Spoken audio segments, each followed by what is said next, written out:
Sunday mornings in my house always started the same way. The sun, filtering through the old maple trees I'd planted before Sarah was even born, would paint trembling patterns on the kitchen floor. I'd wake up without an alarm, right at 6, a rhythm ingrained in me after 45 years as a surgeon at Sacred Heart Hospital. The body remembers, even when the mind begs for another hour of sleep. First, I'd stand for a few minutes at the bedroom window, looking out at the backyard, at the garden that was Martha's pride and joy. Her roses were still blooming. I tended to them with an almost religious devotion. It was my silent conversation with her, my way of saying, "I'm still here. I remember." Then I'd make my way downstairs. Each step on the wooden staircase gave a low groan, a sound as familiar and intimate as my own heartbeat. My joints ached in the morning, a souvenir from decades spent on my feet in the operating room. I'd brew strong black coffee in the old Mr. Coffee drip machine, the one Martha and I bought at a Sears clearance sale way back in '82.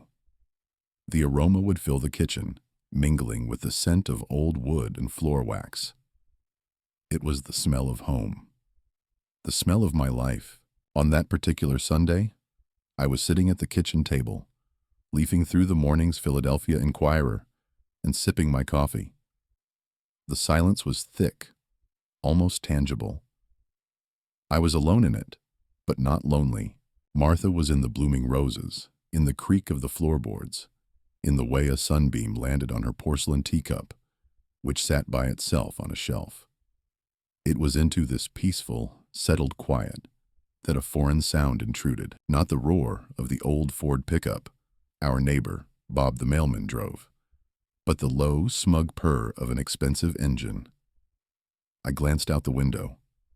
A silver Lexus RX, gleaming in the sun like a surgical instrument, had pulled up silently to my curb. It looked so out of place next to my modest white-painted house and neatly trimmed lawn that it might as well have been a spaceship that had landed in Amish country.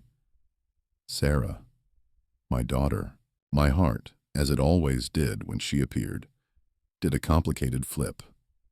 A mix of joy at seeing her and a low hum of anxiety. In recent years, her visits had become rare and almost always transactional. She didn't come by just to have coffee. She came with an agenda. The driver's side door opened, and an elegant, low-heeled shoe stepped onto the pavement. Then Sarah emerged, dressed in a beige cashmere coat, her hair perfectly styled, and a look of faint distaste on her face.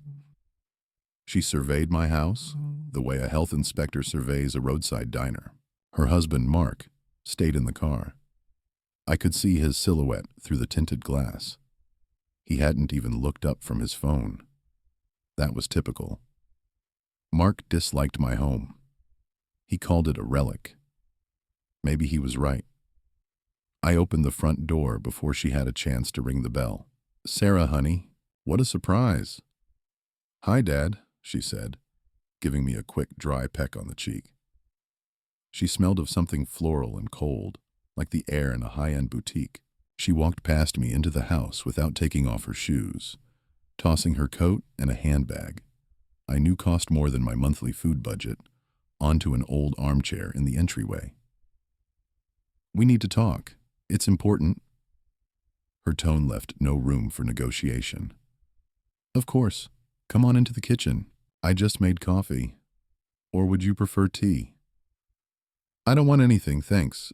Dad, let's just get straight to it. I don't have a lot of time." She stopped in the middle of the kitchen, surveying it with the same expression she'd had outside. Her gaze lingered for a moment on the old National Parks calendar on the wall, a final Christmas gift from Martha. "Mark and I are moving." I froze by the stove. There it was, the agenda. I turned slowly to face her. "Moving? Where? I thought you just finished remodeling your house." Her house. 4 bedrooms, 3 baths, a swimming pool out back. A house for which I had made the $150,000 down payment cashing out a portion of my retirement account. The account Martha and I had been building for our old age together. The remodeling is a minor detail. She waved her hand dismissively. Mark got an offer he can't refuse. Vice president at a major fintech startup in California, Palo Alto. Do you have any idea what kind of opportunity that is? I nodded. I had an idea. Silicon Valley, 7-figure salaries, a world away from mine. That's wonderful news. I'm happy for you. Truly. Yes, it is. She paused for a second, taking a deep breath like a swimmer about to dive into icy water. And that's why we need to sort things out with you. And there was the second part of the agenda, the part she had to deliver in person. With me? I asked, though I already knew. Dad, we can't take you with us. It's completely out of the question. It's a different life out there. Different standards. We'll be busy constantly. Receptions, networking. Besides, the change in climate at your age. It's risky. I didn't ask to go, Sarah. My voice came out quieter than I'd intended. That's not the point. She was starting to lose her patience. We can't just leave you here. Alone, in this huge old house. It's irresponsible. On our part. We'd be worried sick. What if you fall? What if you forget to turn off the stove? What if you have a heart attack and no one's around? Her words were wrapped in the glossy packaging of concern, but I could feel the cold, sharp steel inside. I'm perfectly fine, I said firmly. Dr. Evans says I have the heart of a 50-year-old. I walk 3 miles every day. I do my own grocery shopping at Trader Joe's. Oh, Dad, please don't start. She rolled her eyes. A habit she'd had since she was a girl. This pride of yours, we can see it's getting hard for you. You've lost weight. You forget names sometimes. Last month you forgot to pay the electric bill. They almost shut it off. That's not normal. It's scary. She was telling the truth. I had forgotten that bill. I'd gotten tied up in the garden, and it had just slipped my mind. But she presented it not as a simple oversight, but as a symptom of creeping senility. We can't live with constant anxiety about you. It's holding us back from building our future. It's a distraction, you understand? We want to move forward, not be constantly looking over our shoulder. It's an enormous amount of stress for me and Mark. And that's when she said it, the word that split my life into a before and an after. She said it not with anger, but with a weary, almost mournful tone that made the blow land even harder. Dad, try to understand. We love you. But right now, you're a burden to us. A burden. The word wasn't loud. It wasn't a shout. It was delivered in almost a whisper. And because of that, it detonated in the quiet of my kitchen like a deafening explosion. It soaked into the wooden countertops, the old floral wallpaper, the very air I breathed, my entire past, all my sacrifices, all my love. It was all weighed, measured, and reduced to that one single word. I, Henry Davis, who had stayed up all night when she had a fever, who had worked double shifts to pay for her prestigious college, who had mortgaged this very house so she could buy her first apartment in New York, who had given my last savings for her lavish wedding. I was a burden.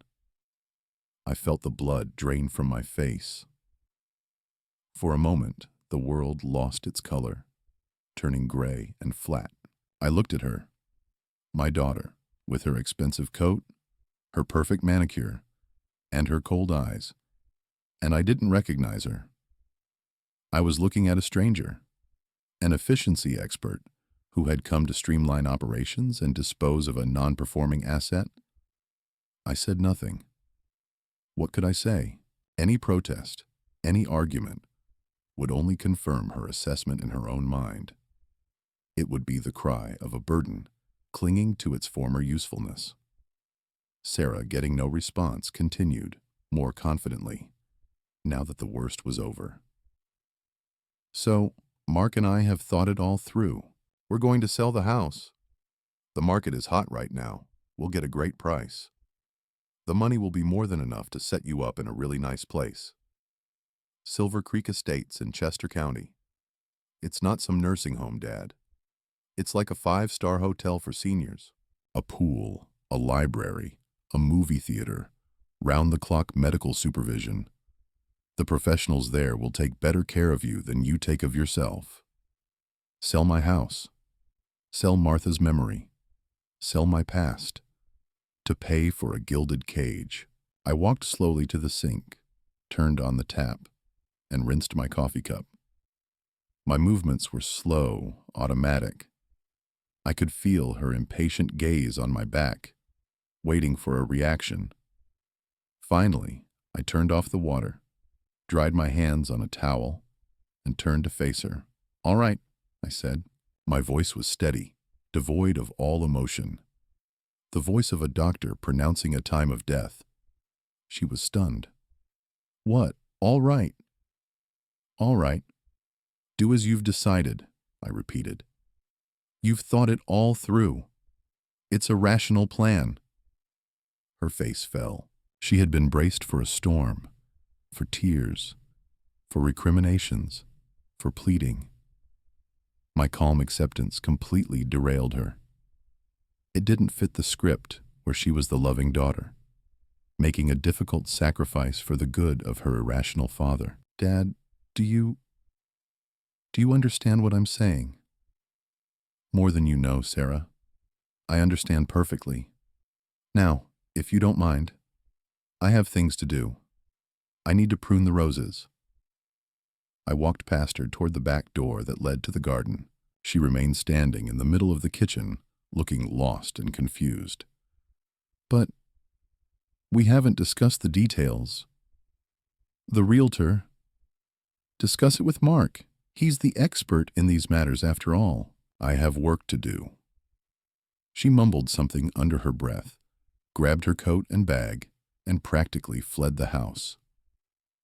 A minute later, I heard the purr of her Lexus fade down the street, carrying her away into her new life, free of me. I stepped out into the garden. The air was cool and crisp. I walked over to the Mr. Lincoln rose bush, Martha's favorite variety. Droplets of morning dew glistened on the deep red petals. I touched a bloom. It was alive, real, perfect in its beauty, and I felt dead inside, an empty shell, hollowed out of everything that gave it meaning. And in that echoing void, like a whisper in a ruined cathedral, memories began to surface.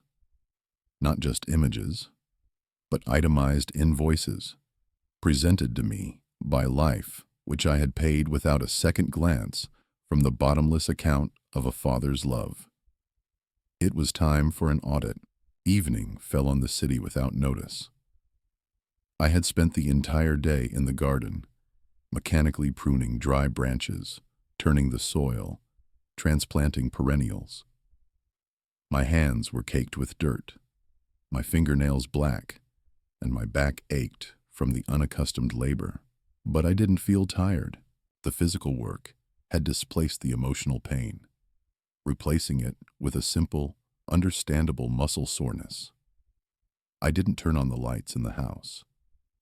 The twilight slowly filled the rooms, blurring the sharp edges of things, turning the furniture into shadows. I sat down in my old rocking chair in the living room, the one with the worn-out armrests where I had spent so many evenings with Martha, talking about our day. The creak of the runners was the only sound. Creak, creak, creak, creak, like a metronome, counting down the seconds of my worthless, as it turned out, life. And with every creak, memory, now unleashed, helpfully served up another exhibit from the museum of my sacrifices. I don't just remember it, I can feel it. the cold linoleum under my shoes, the smell of antiseptic, and fear. The beep of the monitor, tracking a tiny heart. Sarah was 4. She was lying in a high hospital bed, tangled in wires. Her little body was on fire with fever, acute bacterial meningitis, a diagnosis that sounds like a death sentence to any parent. I had just been made a staff surgeon. I was working my tail off, proving I deserved the position. That night was the end of a 48-hour shift. I'd assisted in a complex kidney transplant, then performed 3 emergency appendectomies myself. I was dead on my feet, dreaming of nothing but a shower and a bed. The phone call from Martha cut through my exhaustion like a scalpel. Her sobbing voice. "Henry, she won't wake up. She's burning up." I don't remember driving home, or then to the hospital. I only remember carrying her limp little body down the hospital corridors, yelling for my colleagues to prep the ICU. That was the most terrifying part, being a doctor and understanding the full horror of the situation, seeing not just a sick daughter, but the swelling on the brain MRI, the catastrophic numbers in the spinal fluid analysis. I spent 5 days by her bedside. No sleep, no food. I poured gallons of black coffee into my system and never left her side. I argued with the attending pediatrician about antibiotic dosages. I monitored every vital sign myself. I held her small, hot hand in mine. Martha sat next to me, catatonic with grief, and I had to be strong for both of us. My chief, Dr. Miller, tried to send me home several times. "Henry, you're going to kill yourself. We're doing everything we can." I just shook my head. I couldn't leave. I was her last line of defense. When the crisis finally broke on the 6th day, and Sarah opened her eyes for the first time and weakly asked for some juice, I walked out into the hallway, slid down the wall, and cried for the first time in years. From relief, from a raw, inhuman exhaustion. I never once considered it a sacrifice, not for a second. It was love in its purest, most elemental form. It turned out that love had a price tag, and the bill was presented to me 30 years later. The chair creaked.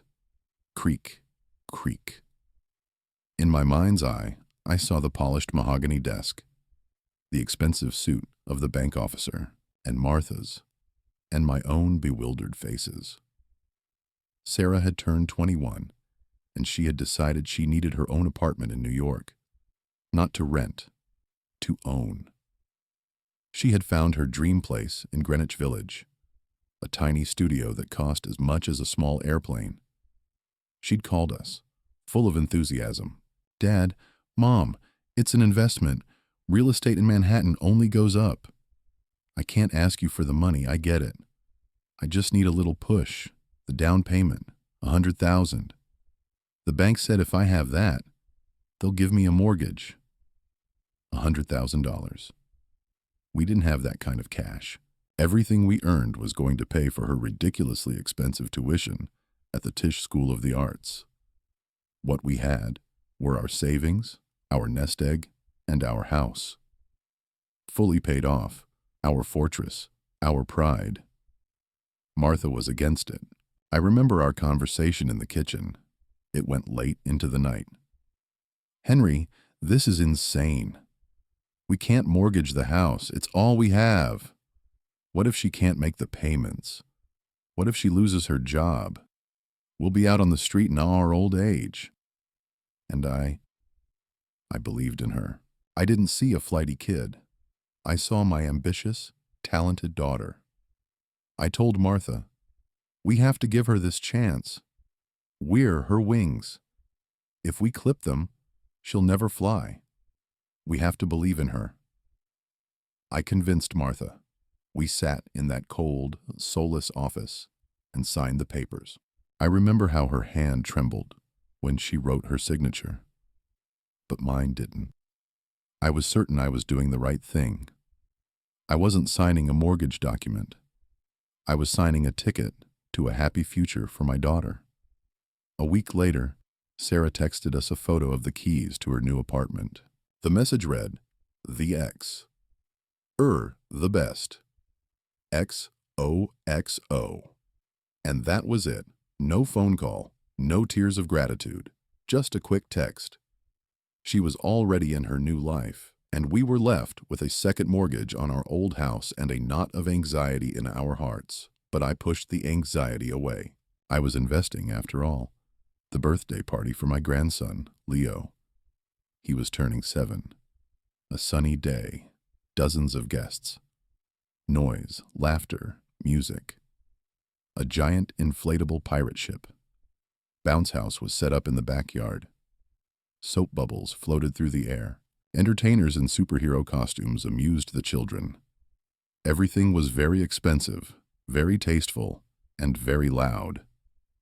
I arrived early to help, bringing a giant Lego set Leo had been dreaming of as a gift. Sarah met me at the door, gave me a quick kiss, and immediately turned her attention to other guests. "Dad, this is Leo's classmates' parents. They're in venture capital." I shook the offered hand, but I wasn't introduced by name. I was just Dad, the anonymous grandfather. I found a spot on a bench in the corner of the yard and just watched. Mark was in his element. He moved from group to group with a glass of champagne, cracking jokes, clapping people on the back, making useful connections. Sarah floated alongside him, the perfect hostess of the perfect house. It was time for the cake. A massive, custom-made cake, shaped like the Captain America shield. Leo was ecstatic. Everyone gathered around the table. Mark made a speech. He thanked everyone for coming. He thanked his own parents for always being role models. He thanked his wife for being the best mother in the world. Then Sarah took her turn. She thanked Leo for filling their lives with meaning. She thanked her in-laws for their incredible support and wisdom. She told a funny story about Leo. She did not mention me. I sat on my bench just 10 feet away, and it was as if I didn't exist. I was invisible. I, who had rocked Leo for hours when he was teething. I, who read him bedtime stories over Skype. I, who put money away for his college fund every single year. My name was not spoken. It wasn't an oversight. It was a choice. In their perfect world, among the venture capitalists and corporate lawyers, there was no place in the spotlight for a simple old doctor from a working-class part of Philly. I was part of the decor. Useful, but not worthy of mention. After the cake was eaten and the guests began to leave, I went over to Leo, gave him a hug, and slipped an envelope into his hand. It had a $100 bill inside. "Buy yourself some more Legos, champ," I whispered. He grinned and ran off. Sarah saw it. She walked over to me as I was heading for the door. "Dad, you didn't have to do that. He has everything." "I just wanted to make him happy," I replied. "Yeah, of course. Thanks for coming. Drive safe." And that was it. Thanks for coming. Drive safe. As if I were a distant cousin, invited out of obligation. I drove home in the deafening silence of my old car, and for the first time, I thought not about how much I had given them, but about what I had never gotten in return. Not money, not even gratitude, just simple human acknowledgement. The acknowledgement that I was part of their family, an important part. The creak of the rocking chair brought me back to the dark, cold living room. All these exhibits, the hospital, the bank, the birthday party, they lined up in a row. It wasn't a series of accidents. It was a system in which I was a functional unit, a resource to be used as needed. And now, the resource had aged. Its maintenance had become inconvenient, and it was time to write it off. Rationally, without emotion. Suddenly, a rage, as cold and sharp as a scalpel, pierced the emptiness in my chest. A rage not at them, at myself, at my own blindness, at my naive belief that love didn't require reciprocity. I stopped rocking. Silence. I stood up, walked over to Martha's old writing desk, pulled open the bottom drawer, and took out a thick file folder labeled House. I kept everything in it: old mortgage agreements, tax receipts, and every single document related to my investments in Sarah's future. Bank transfers, IOUs, canceled checks. I hadn't kept them because I didn't trust her. I was just a methodical man. It was a doctor's habit. You always keep a detailed patient history. I placed the folder on the table. The patient history was complete. The diagnosis was clear: gangrene of the soul. And I knew what had to be done: a surgical intervention, immediately, and without anesthesia. The next few weeks were a strange, almost surreal period. I lived as if in two separate realities. In one, I was the same old Henry Davis, a quiet retiree. I mowed the lawn, waved to my neighbors, bought groceries at the local Acme. No one had a clue about the storm raging inside me. Sarah didn't call. She was giving me time, as she probably saw it, to accept the inevitable. Time for me to mentally prepare for my transfer to the gilded cage. But there was a second reality. In that one, I was a general, preparing for a decisive battle. In the evenings, when darkness fell, I would lock myself in my study and pore over the contents of that folder. Every number, every date, every signature, transformed from a symbol of love into a piece of evidence. My study had become my war room. The enemy's first strike came from a direction I hadn't expected. My old friend Ethel, the widow of a colleague, sent me a link to an article in a glossy online magazine called Philly Style. The headline read, "Farewell, City of Brotherly Love. Why Power Couple? The Stevensons are choosing California." The photo showed Sarah cuddled up to Mark against the city skyline. They both looked radiant and successful. I began to read. It was the standard fluff about ambition, new opportunities, and the difficult decision to leave their hometown. And then the reporter asked about family. And I read the words from Sarah that made my blood run cold. "That's the hardest part, of course," the magazine quoted her. "We would never leave if we weren't sure my father would be safe. Unfortunately, his health has declined significantly in recent years. He has progressive dementia." Dementia. I read the word 3 times. "He gets confused more and more, lost in time," she continued. "It breaks my heart, but we found a wonderful facility for him. A true home away from home, where he'll be under the 24/7 care of the best professionals. We're not doing this for us. We're doing this out of the deepest love and responsibility for him. It's our filial duty." I felt sick to my stomach. Physically ill, this wasn't just a lie. It was a brilliantly executed PR campaign. She wasn't just getting rid of me. She was crafting an image for herself as a saintly, sacrificial daughter. She was paving her road to California with my fabricated illness, my invented frailty. She was preemptively answering any questions their respectable friends might have. Who would dare judge a woman who was so touchingly caring for her senile father? It was vile. But it was only the beginning. A week later, the phone rang. It was Jim O'Connell, my lawyer and a friend since college. He was the only one I had told about Sarah's plan. "Henry, sit down if you're standing." His voice was tight as a piano wire.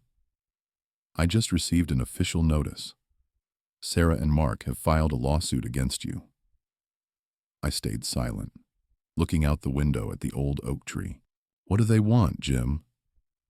"They are petitioning the court to have you declared legally incompetent and to have themselves appointed as your legal guardians with full authority over your property and finances." The world shrank to the size of the telephone receiver. This was check, and it looked like checkmate was coming soon. On what grounds? The grounds, Jim's voice turned to steel, are your dangerous state to yourself and others. They've attached a copy of that magazine article to the suit. They've attached the unpaid electric bill as proof of your inability to manage your affairs. And the cherry on top, Henry. They've attached an official medical evaluation. Whose evaluation? A doctor, Alan Vale, of the New Hope Psychiatric Clinic. He states that he conducted a preliminary examination and has diagnosed you with early-stage senile dementia with rapid progression. He strongly recommends you be placed in a specialized facility and that control of your affairs be turned over to your guardians. I had never heard the doctor's name in my life. I had never been to any preliminary examination. It was a forgery, a brazen, cynical fraud. They had found a crooked doctor who, for a price from Mark, had signed my sentence. They didn't just want to sell my house. They wanted to take everything, to strip me of my voice, my choices, my very personhood, to turn me into a legal ghost, and then to lock me away in that gilded cage so I couldn't tell anyone the truth. This was the point of no return. The moment the last drop of fatherly feeling evaporated, leaving behind nothing but a scorched desert. The hearing is set for 1 month from now, Jim finished. Henry, they're playing for keeps. They want to destroy you. I understand. My voice was calm, eerily calm. Thanks for the call, Jim. I hung up the phone. In my chest, where pain and fear had been, a cold fire began to burn. It was a feeling I knew well, the feeling that arose in the OR when a surgery went wrong, when a bleeder wouldn't stop, or a patient's pressure dropped. It was a state of absolute focus when emotion shuts down and only the objective remains. Save the life. Only this time, the life I had to save was my own. I dialed Jim's number again. Jim, it's me. Listen closely. I need a team. Not a good one. The best. I want you to hire Frank Henderson. Jim whistled. Henderson was the most expensive and most ruthless forensic accountant in Philadelphia. His nickname was the Bloodhound. Henry, that's going to cost a fortune. Money is no object, Jim. I want him to track every single cent I ever transferred to Sarah or, for her benefit, for the last 30 years. Every check, every receipt in my folder. I want a full report, adjusted for inflation. Next, I need a private investigator. An ex-cop, no sentimentality. I want him to dig up everything on this doctor. Alan Vale. Gambling debts, affairs, patient complaints, everything. And the same for Mark Stevenson and his firm, Sterling Pride Financial. I want to know where he eats lunch, who he's sleeping with, and how much he owes his bookie.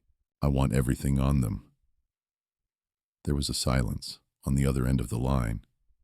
Then Jim said, with a note of admiration in his voice, "Got it, Henry. Sounds like the bear is awake." "The bear was never asleep, Jim," I said. He was sharpening his claws. That same night, I went down to the basement and opened an old wooden chest. Inside, wrapped in oiled rags, were my old tools.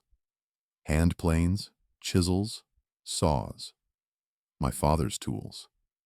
He was a carpenter.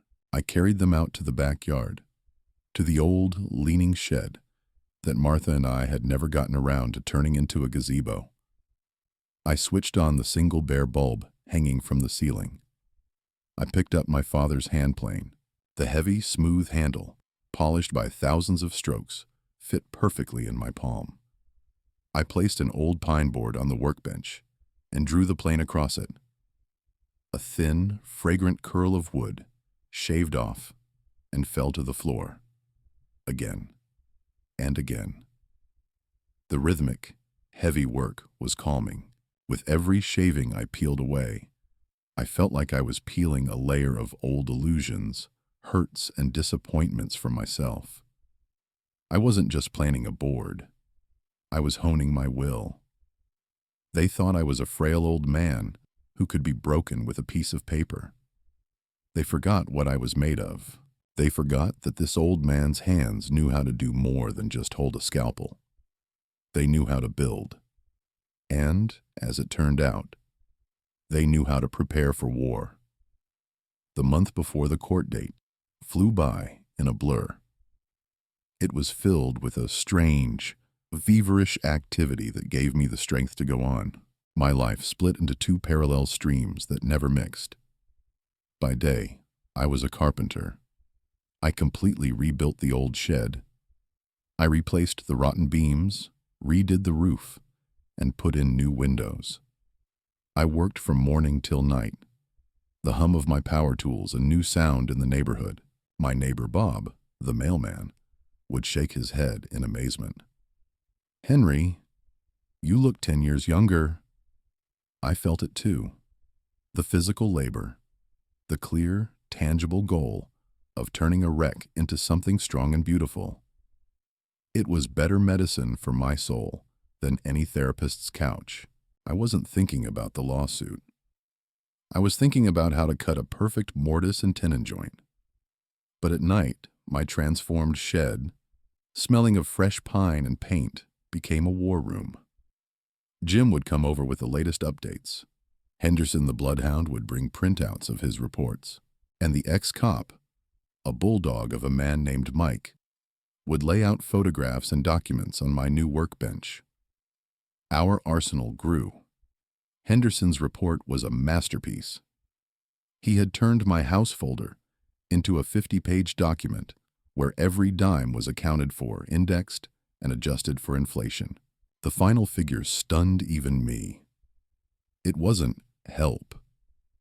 It was the full financial underwriting of another person's entire adult life, and a very comfortable one at that. Mike's dossiers on our opponents were even more interesting. Mark Stevenson was on the verge of total collapse. His fintech startup was a sham. He'd lost huge sums of his clients' money on risky market gambles. The lawsuit against me was his last, desperate, Hail Mary pass to plug the holes and save his own skin. He needed my house and my money, like a drowning man needs air. Dr. Alan Vale was an even simpler story. Massive gambling debts at the casinos in Atlantic City. 2 prior patient complaints for diagnosis shopping that had been quietly settled. Mike even found a nurse who had been fired from Vale's clinic, who, for a modest fee, agreed to testify about seeing Mark Stevenson visit the doctor and hand him a thick envelope. We had everything. We were ready. On the day of the hearing, I put on my best navy blue suit, the same one I had worn to walk Sarah down the aisle. But today, it felt different. Not like the suit of a grieving widower, but like a suit of armor. When Jim and I walked into the courtroom, I saw them. Sarah sat next to Mark. She was pale, her face arranged in an expression of tragic resolve that she had obviously rehearsed. Mark, by contrast, looked arrogant and defiant. He shot me a look brimming with contempt and the anticipation of victory. Their lawyer, a slick character with a sharp smile, began the attack. He spoke for a long time, full of pathos. He painted a heart-wrenching picture. A poor old man losing his grip on reality. His loving daughter, her heart breaking, forced to take action for his own good. He brandished the magazine article, the unpaid bill, the evaluation from the esteemed Dr. Vale.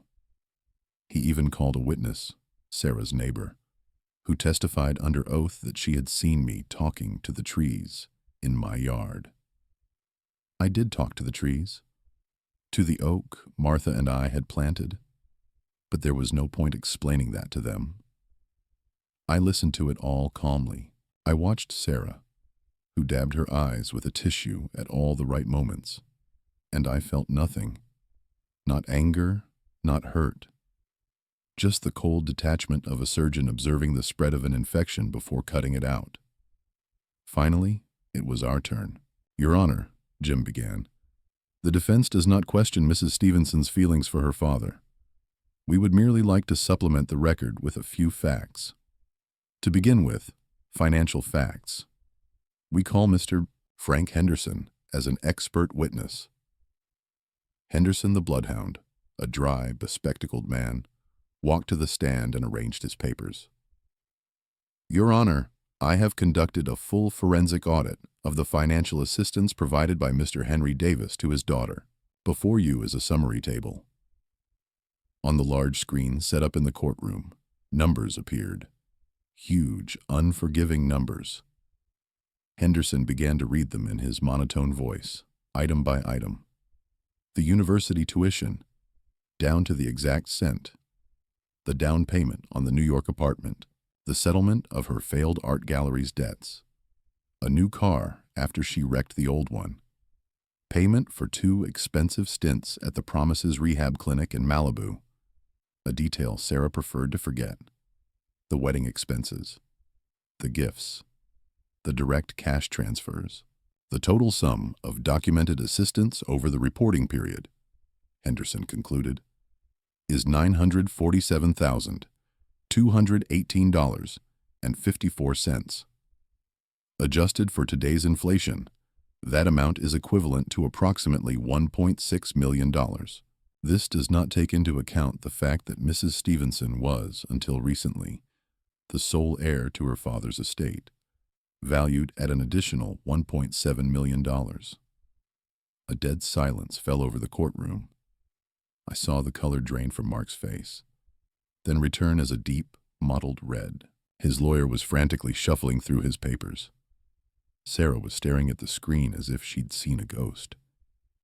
"Thank you, Mr. Henderson," Jim said. "The defense would now like to call Dr. Phyllis Warren." Dr. Warren, a silver-haired, no-nonsense woman and the chief of neurology at Penn Medicine, was a legend in Philadelphia's medical community. Her word was bond. "Dr. Warren," Jim addressed her, "are you familiar with Dr. Alan Vale's evaluation of Mr. Davis's health?" "Yes, I had the dubious pleasure of reviewing it." "And what is your professional opinion?" "My opinion," Dr. Warren stated crisply, looking directly at the judge, "is that this is not a medical evaluation. It is a piece of malpractice bordering on criminal fraud. I personally conducted a full workup on Mr. Davis 2 weeks ago. Every test, including a high-resolution MRI and a full cognitive panel. Mr. Davis shows absolutely no signs of dementia or Alzheimer's disease. His cognitive functions are not just normal, they are above average for his age group. This man has a clearer mind than most of the people in this courtroom, myself included. And Dr. Vale's piece of paper is a disgrace to my profession, and I fully intend to bring it before the medical board." Mark's lawyer jumped up to object, but Jim cut him off, dropping Mike's dossier onto the judge's bench. The gambling debts, the nurse's sworn statement, the printouts of phone calls between Mark and Vale's clinic. The final act was mine. I stood and walked to the witness stand. I didn't look at the lawyers. I looked at the judge. Then I turned my gaze to Sarah. "Your Honor," I began, my voice steady, "all my life I saved people. That was my job. And I always believed that the most important thing in life was family. For my family, for my only daughter, I was prepared to do anything. I gave her everything I earned. I gave her all my time. I gave her all my love. I thought that was how it was supposed to be." I paused, looking directly into Sarah's eyes. She withered under my gaze. "A few weeks ago, my daughter informed me that I was a burden. And you know what? In a way, she was right. I was a burden to her brilliant plans. My existence was getting in the way of her and her husband's pursuit of their American dream. And then they decided I wasn't just a burden, but I was also crazy. So they decided to relieve themselves of the trouble, and while they were at it, to help themselves to what little I had left. I turned back to the judge. They accused me of being incompetent. Perhaps I was incompetent for all those years I failed to see what was right in front of me, when I mistook consumerism for love and greed for ambition. But now, my eyes are open, and for that, I have my daughter and her husband to thank. They performed a very effective form of shock therapy. They cured me. My voice never wavered, and as a fully competent citizen, I have recently taken certain actions. I have amended my will. My house, upon my death, will be donated to Sacred Heart Hospital to create a free residence for the parents of children undergoing long-term treatment. My retirement savings and the funds from the sale of my investment portfolio will be used to establish an endowed educational fund in my late wife's name, the Martha Davis Fund. This fund will annually pay the full medical school tuition for one talented, low-income student who wants to become a surgeon. I saw Mark's face. It was twisted in a mask of rage and disbelief. He was looking at me like I had just set fire to a winning lottery ticket right in front of him. As for me, I concluded, I plan to live for a good long while, in my own home, enjoying my new hobby, woodworking. So, as you can see, Your Honor, not only am I competent, but I also have a great many plans for the future. I finished and sat down. Jim patted my shoulder. There was a ringing silence in the courtroom. The judge, an older African-American woman with wise, weary eyes, looked at me for a long time, then at the petrified faces of Sarah and Mark. She took off her glasses and slowly cleaned them. Petition denied. Her voice was the crack of a gavel.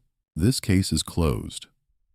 Furthermore, this court is referring all materials from this case, including the financial audit and witness testimony, to the district attorney's office for investigation into possible fraud, conspiracy, and perjury on the part of the petitioners and their associates. You are all dismissed. Stepping out of the courthouse into the bright sunlight, I took my first full, deep breath in weeks. The air of freedom was sweet and a little intoxicating. Jim shook my hand and said, "We got him, Henry. We got him." But I didn't feel triumphant. I felt a mixture of exhaustion and peace. The way you feel after a long, difficult, but successful surgery. The patient is saved, but you're drained to your core. The consequences for Sarah and Mark were swift and devastating, like a flash flood. The story, of course, leaked to the press, but now with a very different spin. Greedy son-in-law tries to declare father-in-law insane to steal millions, the tabloid headlines screamed. Mark's reputation in the business world was instantly obliterated. The VP job in California vanished. His firm's clients began a mass exodus. The SEC launched an investigation. Their beautiful suburban house was put up for a fire sale to cover the debts. Their world had imploded. Dr. Vale lost his license and found himself under criminal investigation. Justice, though slow, was grinding away. I didn't follow it closely. I'd hear updates from Jim or Ethel, but I didn't care. I was busy. I was building my new life, literally. My shed-turned workshop became the center of my universe. The smell of wood, the sound of a plane, the smooth surface of polished timber. This was my world. I made furniture. Simple, functional, honest pieces. Sturdy oak tables, comfortable cherry chairs, maple bookshelves. On Saturdays, I'd take my wares to a farmer's market out in Lancaster County. People would come by, run their hands over the wood, and admire the craftsmanship. I sold my pieces for very little. It wasn't about the money. It was about knowing that something I'd made with my own hands would have a life in someone else's home. I established the Martha Davis Fund. That fall, I met its first scholarship recipient, a brilliant young man from Kensington who would have never been able to afford medical school without it. When I told him about Martha, about the kind of person she was, I spoke of her for the first time in years, not with a stab of pain, but with a warm, gentle sadness. I could see her legacy living on. I called my old friends, the ones I had drifted away from during the years I'd dedicated to family obligations. We started going fishing again, playing poker on Thursdays, watching the Phillies at a local sports bar. I suddenly realized how lonely I had been, focusing my entire universe on one person who didn't value it. Nearly 6 months passed. One autumn evening, I was sitting on the porch I'd just rebuilt, sipping mint tea from my garden. A beat-up old Honda pulled up to the house. Not a Lexus. Sarah got out of the car. I barely recognized her. She was rail-thin. No cashmere, no perfect hair. Just simple jeans, a cheap jacket, and a tired, makeup-free face. She walked up to the porch and stopped at the bottom step, hesitating to come further. "Hi, Dad." Her voice was quiet, almost a whisper. I nodded toward the empty rocking chair next to mine. "Have a seat." She slowly climbed the steps and sat down. We sat in silence for a long time. In the growing twilight, the only sound was the creak of her rocking chair. "Mark filed for divorce," she finally said, staring out into the darkness. "He blamed me for everything. I have nothing. The house is gone. I'm working as a waitress at a diner off a 95. I live in a rented room above a laundromat." She wasn't complaining, just stating facts. I listened, trying to find some emotion in myself. Spite, pity, anger. But there was just quiet. An emptiness. She faltered, her voice cracking. "I know it's too late. I know what I did. But I wanted to say, I'm sorry." I slowly turned my head toward her. "What exactly are you sorry for, Sarah? It's an important question." She looked up at me. Her eyes were filled with tears. Real tears this time, not the theatrical kind. "For everything," she whispered. "For that word, for the lawsuit, for the lies, for never really seeing you. I looked at you, and all I saw was a function, a wallet, a solution to my problems. I never saw you, Dad, and I only realized that now, when I have no one left." It was the first honest thing I had heard from her in years. I said nothing. I thought about Martha. What would she have done? She would have forgiven her. She always forgave, but I wasn't Martha. "People don't change, Sarah," I said quietly, "but they can learn to act differently. You've hit bottom. That's a good place to start building from. On your own, this time.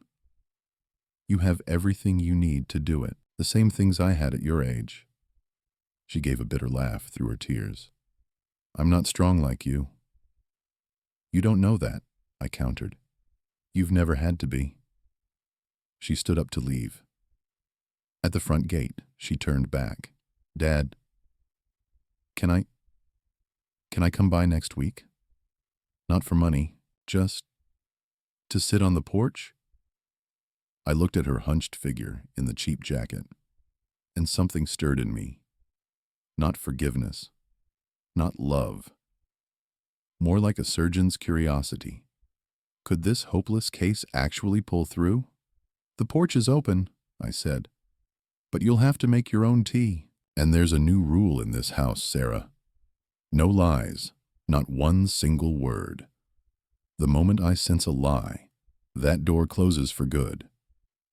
She nodded and walked off into the darkness. I stayed on the porch, listening to the night sounds.